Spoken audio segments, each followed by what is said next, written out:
the streets of Paris, the world's seen once again what terrorists stand for. They have nothing to offer but hatred and human suffering. And we stand for freedom and hope and the dignity of all human beings. And that's what the city of Paris represents to the world. And that spirit will endure forever, long after the scourge of terrorism is banished from this world. So. Oh, boy. All right. Richard Perle joins us once again, folks, fellow at the American Enterprise Institute, of course, former Assistant Secretary of Defense. And Richard, you were talking about how it's the more extreme Muslims, not openly advocating violence, but nonetheless, I don't know if you mean groups like CARE and others that are invited to the White House. And then you get the president, so finished addressing that. And then, you know, this president, I've said this before today, has no passion. I mean, look what happened today. And especially that Jews were targeted. And when the rabbis were killed in the Jerusalem synagogue, he spoke with the same lack of passion, never referencing that these people were targeted for their religion. I said today he's not moved by dead Christians and dead Jews who are victims of terror. He's just not. Well, I think he faces a problem. And the problem is he's not prepared to do anything. And so if you're not prepared to do anything, and you're Barack Obama, you want to manage your rhetoric very carefully, right? If you sound too passionate about the problem, then the next question is, what are you going to do about it? Which is a question we should ask anyway, whether he's passionate or not. And the fact is, I don't believe he's going to do anything of consequence about it. Around the world, people are wringing their hands, writing headlines declaring that they are Charlie Hebdo. But there's no significant change in policy. At least I haven't seen a change in policy.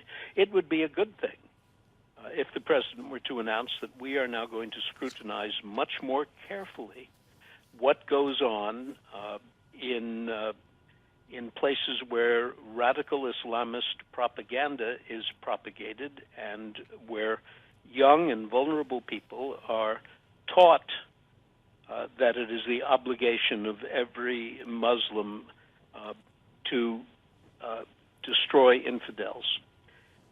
That is a doctrine that exists. It's preached in this country and elsewhere.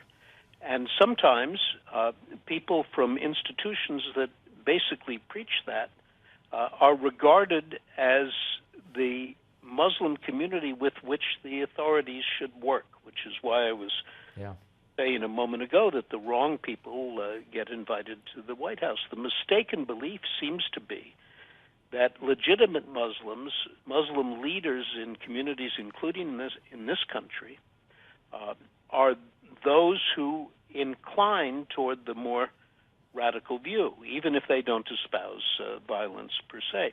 And you asked if I had CARE in mind. I certainly do. Yeah, that's what I thought. That's where I thought you were heading. And a sidebar here, Bill O'Reilly had a representative of CARE on yesterday, and another group, I forget the name, and I don't want to say it because I'm not sure what it was.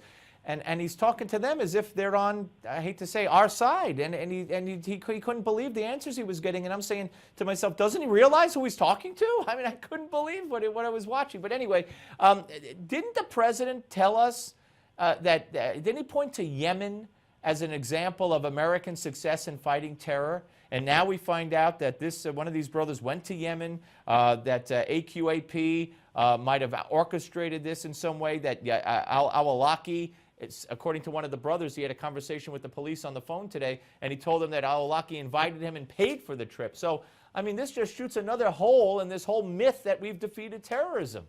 Well, we certainly haven't defeated terrorism. It exists. Look at what's going on in Syria and in Iraq with ISIS.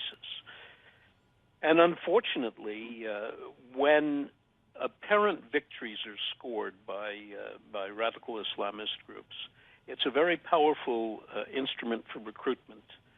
So the numbers of adherents to ISIS in the aftermath of their apparent successes in Iraq just went off the charts, thousands and thousands. Yeah. And it's estimated that there are several thousand Europeans and Americans now in Syria and Iraq fighting on the side of these radicals. They will come home, because there's no law that prevents them. Well, that's insane. Is that not insane, Richard? I think so. I think it should be a crime to go and do what they've done, and the penalty should be you can't come home again. All right, let's end on that note. Hey, listen, really appreciate your time. It's always fascinating for me to talk with you, and thank you. We'll speak to you soon, sir. All the best. You too. Richard Perle, ladies and gentlemen. Call you want to do something? 202-225-3121. 202-225-3121. Call your congressman, call your senator, call other congressmen, other senators, and say, will you pass a law so that once these fighters go overseas to fight for ISIS and in Syria, they can't come back? Duh? All right, David Horowitz joins us next, folks, right here. Don't go away.